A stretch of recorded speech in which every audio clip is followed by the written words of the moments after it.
Dans le Coran, Allah Azza wa Jal dit wattaqullaha mastata'tum. Craignez Allah selon vos possibilités. Regardez cette référence. Craignez Allah selon vos possibilités. C'est-à-dire que dans tout le Coran, il y a possibilité de craindre Allah. Et dans tout le Coran, il y a possibilité d'appliquer et de pratiquer le Coran. Et comment? Alors qu'on sait très bien qu'il y a des choses qu'on n'est pas capable de faire. Elles sont mentionnées dans le Coran et on ne peut pas les faire. Qu'est-ce qu'il nous dit Shawkani? Le fait de ne pas les faire parce qu'on n'est pas capable, c'est pratiquer le Coran. Puisque le Coran, il te dit, ne pratique que ce que tu peux. Et donc le fait que tu ne pratiques pas une chose parce que tu ne peux pas, ça rentre dans la pratique du Coran. Et donc tout le Coran est praticable. Tout le Coran est entre nos mains. Même ce que nous ne pouvons pas faire et que nous reconnaissons qu'on n'est pas capable de faire et que nous ne faisons pas parce qu'on n'est pas capable de faire et Allah ne va pas nous reprocher, même ça c'est une pratique du Coran. Le fait de toucher à l'illicite, c'est une pratique du Coran. Qu'est-ce qu'il est venu nous dire?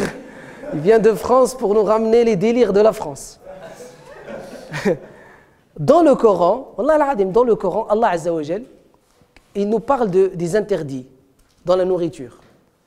Dans Surat al-Baqarah, par exemple, il le cite aussi dans le Maïda et dans d'autres sourates. Dans Surat al-Baqarah, il nous dit Hurrimat alaykum al-maytatu. Il vous est interdit de manger la chair de la bête morte. Haram.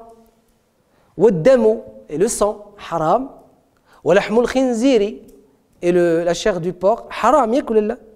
Wa ma uhilla bihi li ghayrillah, et ce qui a été sacrifié au nom d'autre que Allah.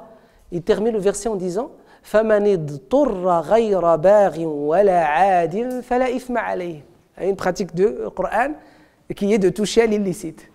Il nous dit, et celui qui par contrainte majeure touche à l'illicite, Allah ne le lui reproche pas. Voilà une pratique du Coran. Le Coran, il nous dit, vous avez autorisation de toucher à l'illicite, de ne pas dépasser le toucher. De toucher, vous arrêtez à la limite, de toucher à l'illicite. On donne un exemple. On a déjà donné des exemples. On donne un exemple. La drogue, halal ou la haram? Haram la drogue. Tout le monde est d'accord. Oh, on va douter quand même. La drogue est haram. Elle est haram. On est tous d'accord. Vous savez, vous signez? La drogue est haram. Ah, très bien. Quelqu'un qui est à l'hôpital et qui a une douleur insupportable, qu'est-ce qu'on lui met? On lui injecte quoi? La morphine. La morphine, drogue ou là, c'est pas une drogue? C'est une drogue.